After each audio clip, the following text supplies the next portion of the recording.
मेरे बहुत बहुत प्यारे साथियों, आप सभी को डॉक्टर विजय अग्रवाल का बहुत बहुत प्यार भरा नमस्कार।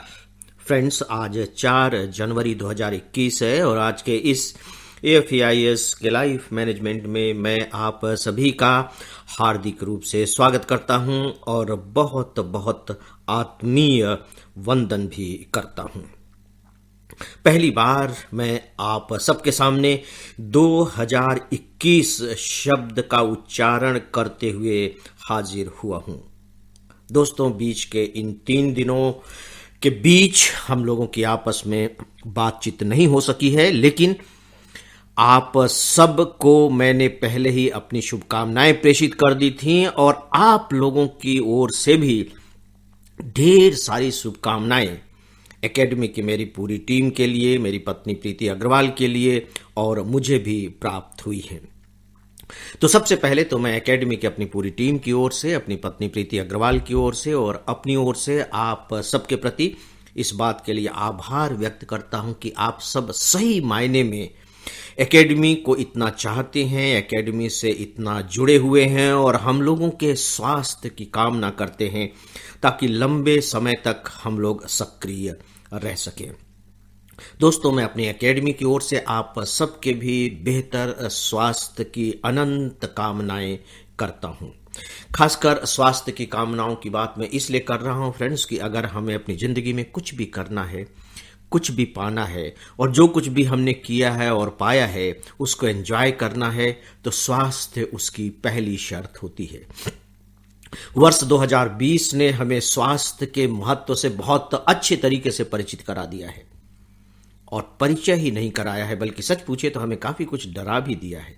ठीक है, डर से ही सही, आइए एक अच्छे कार्य को स्वीकार करें और मुझे लगता है कि हम सबको नए वर्ष में यह संकल्प तो लेना ही चाहिए कि हम सब अपने अपने स्वास्थ्य को प्राथमिकता देंगे, अपने स्वास्थ्य को, साथ ही अपने परिवार के स्वास्थ्य को और अपने लोगों के स्वास्थ्य को भी, और जहां तक संभव हो सकेगा एक स्वस्थ जीवन का संदेश लोगों तक पहुंचाने की कोशिश करेंगे।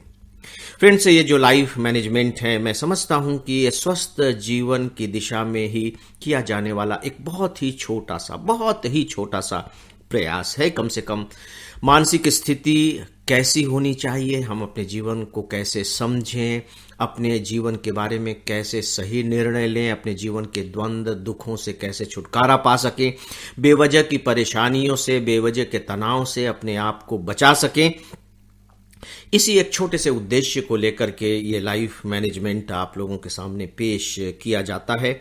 और फ्रेंड्स, मुझे यकीन है कि आप में से बहुत से ऐसे हैं जो काफ़ी समय से इससे जुड़े हुए हैं, तो डेफिनेटली यह इस बात को तो बताता ही है कि कहीं न कहीं आप सबको इससे कुछ न कुछ लाभ तो पहुंच ही रहा है और इससे संबंधित ढेर सारे मेल भी मेरे पास आते हैं और जो लोग अपने मेल के जरिए मुझे इस तरह से प्रोत्साहित करने की कोशिश करते हैं, उनके लिए तो मैं बहुत ज़्यादा अपने मन से आभार व्यक्त करना चाहूँगा, क्योंकि दोस्तों, आप लोगों के ये शब्द ही हैं जो हम लोगों के अंदर एक ऊर्जा पैदा करते हैं, हम लोगों के उत्साह को बनाए रखते हैं और आगे भी बनाए रखेंगे।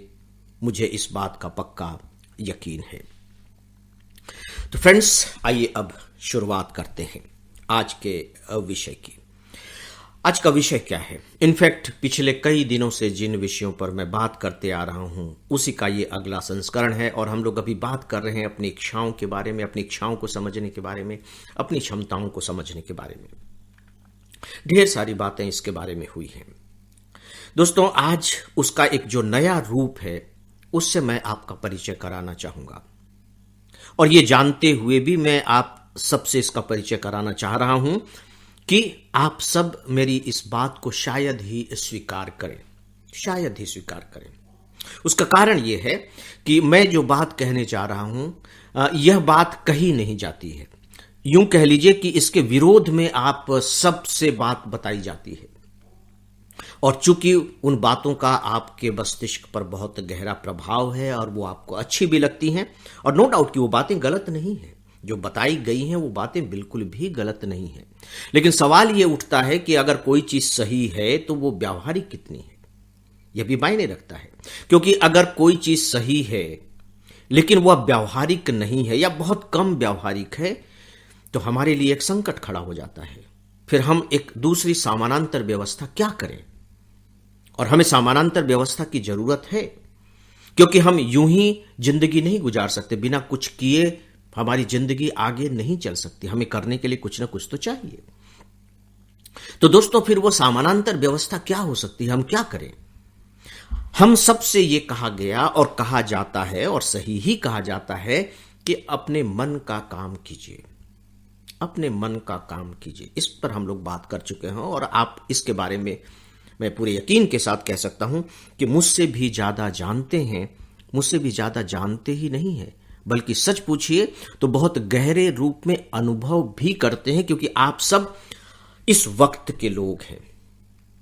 सच पूछिए तो मेरी पीढ़ी के लोग जिस वक्त में हुए हैं, उस वक्त में उनके सामने मेरे मन जैसी कोई बात नहीं थी। हम लोगों की कोई इच्छाएं नहीं हुआ करती थी।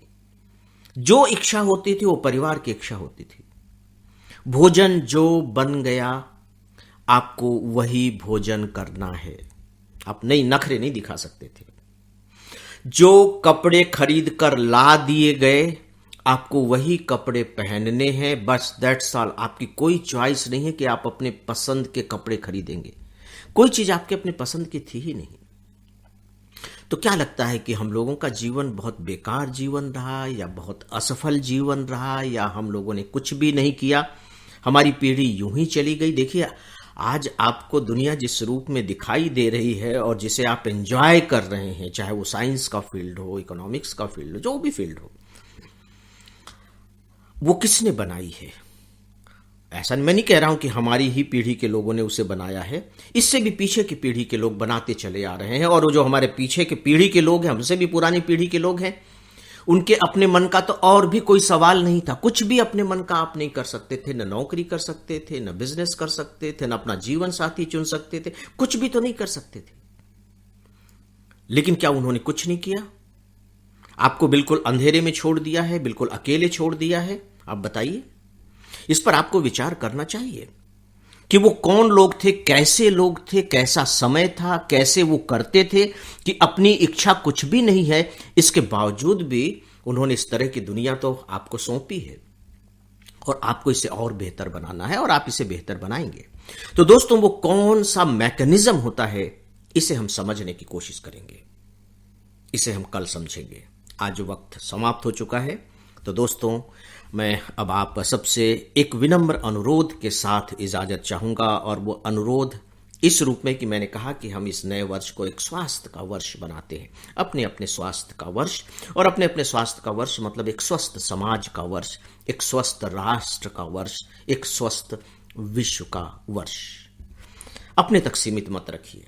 संदेश को दूसरों तक पहुंचाइए कि कैसे वे स्वस्थ रह सकते हैं। उन्हें इसके बाद इस बात के लिए प्रोत्साहित कीजिए। यदि संभव हो सके तो सहयोग भी दीजिए। एक मेरा छोटा सा विनम्र अनुरोध यह है कि अगर आपको लगता है कि यह लाइफ मैनेजमेंट लोगों के स्वस्थ जीवन में कोई भूमिका निभा सकता है, तो बेहतर होगा कि इसके बारे में भी लोगों को थोड़ा सा बताइए कि भैया थोड़ा सा सुनो, शायद आपको कुछ लाभ हो जाए। तो फ्रेंड्स, अब इसी विनम्र अनुरोध के साथ अब आप सबसे अनुमति चाहूंगा। नमस्कार।